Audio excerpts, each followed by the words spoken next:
4 November আমার হাজব্যান্ডের birthday ছিল। বার্থডের আগেতে পুজোর ছুটি নেওয়ার কারণে বার্থডের দিন আজ কোনোভাবেই ছুটি পায়নি গো। সে অফিস গিয়েছিল, অফিস থেকে ফিরে এসে যাতে একটু সারপ্রাইজ হয় সেই জন্য আমি ছোটো করে একটা প্ল্যান করেছিলাম। আর খাবার হিসাবে ভেবেছিলাম এমন কিছু বানাবো যেটা ও খেতে ভালোবাসে। প্রতি বছরই আমি চেষ্টা করি ও যেগুলো খেতে ভালোবাসে সেই রকম কিছু একটা রান্না করার। এবছর বানিয়েছিলাম সন্ধ্যের দিকে, যেহেতু সেই জন্য স্টার্টার হিসাবে রেখেছিলাম ফিশ ফিঙ্গার। ফিশ ফিঙ্গারটা খেতে সত্যিই খুব সুন্দর হয়েছিল। আমার হাজব্যান্ডের স্টার্টার হিসাবে যদি কোনো কিছু পছন্দের আইটেম থাকে তাহলে সেটা ফিশ ফিঙ্গার, ফিশ কাটলেট বা মাছের চপ, যে কোনো কিছু একটা। তো আমি সেটা বাড়িতেই বানিয়েছিলাম। চেষ্টা করেছিলাম, আমি ফার্স্ট টাইম বানিয়েছি। পুজোর আগে আমাদের বাপের বাড়ির পুকুরে অনেক বড় বড় মাছ ধরেছিল। মা বলেছিল মাছ পাঠাবো এখানে।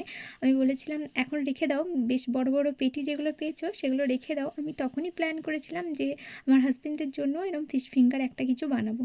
তাই আমি পেটিগুলো নিয়ে এসেছিলাম। পরে ওইগুলোকে ভালো করে একটু নুন হলুদ জলে সিদ্ধ করে নিয়েছিলাম। কড়াইয়ে সাদা তেল ভালোভাবে গরম হলে আমি ফোড়ন হিসাবে দিয়েছিলাম গোটা জিরে আর একটা গোটা এলাচ। এলাচটা আমি পরবর্তীকালে তুলে ফেলে দিয়েছিলাম। তারপর কেটে রাখা রসুন কুচিগুলো দিয়ে একবার নাড়িয়ে তারপর দিয়েছিলাম পেঁয়াজ কুচি। পেঁয়াজ কুচিগুলো খুব একটা ভালো করে ভাজিনি, যাতে মুখে একটু লাগে। পেঁয়াজ কুচিগুলো একবার নাড়ার পর তারপর দিয়েছিলাম একটু আদা বাটা, জিরে গুঁড়ো, ধনে গুঁড়ো, একটু মিট মশলা, নুন আর মিষ্টি। তারপর বেশ কিছুক্ষণ সেগুলোকে কষানোর পর দিয়েছিলাম সেদ্ধ করে রাখা মাছটা। আর মাছটা চপ আকারে ভালোভাবে গড়তে যেতে পারি সেই জন্য দিয়েছিলাম খুব সামান্য একটু আলু সেদ্ধ মাখা। তারপর পুরটা ঠিকঠাকভাবে একটু হয়ে গেলে একটা সুন্দর সেন্ট উঠলে আমি সেটাকে নামিয়ে নিয়েছিলাম। খুব বেশিক্ষণ আমি কষাইনি গো, যাতে ফ্লেভারগুলো সবকটা সুন্দরভাবে পাওয়া যায়। তারপর এরকম ফিশ ফিঙ্গারের আকারে আর কিছুটা চপের আকারে মোটামুটি ওই 3 পিস মাছে 8টা চপ হয়েছিল। আর জেনারেলি রেস্টুরেন্টে খেতে গেলে এরকম 8টা চপ দেয়, মোটামুটি 300-350 টাকা দাম নেয়। আর বাড়িতে সেটাই খুব সুন্দর সহজভাবে এবং অল্প খরচে হয়ে যায়।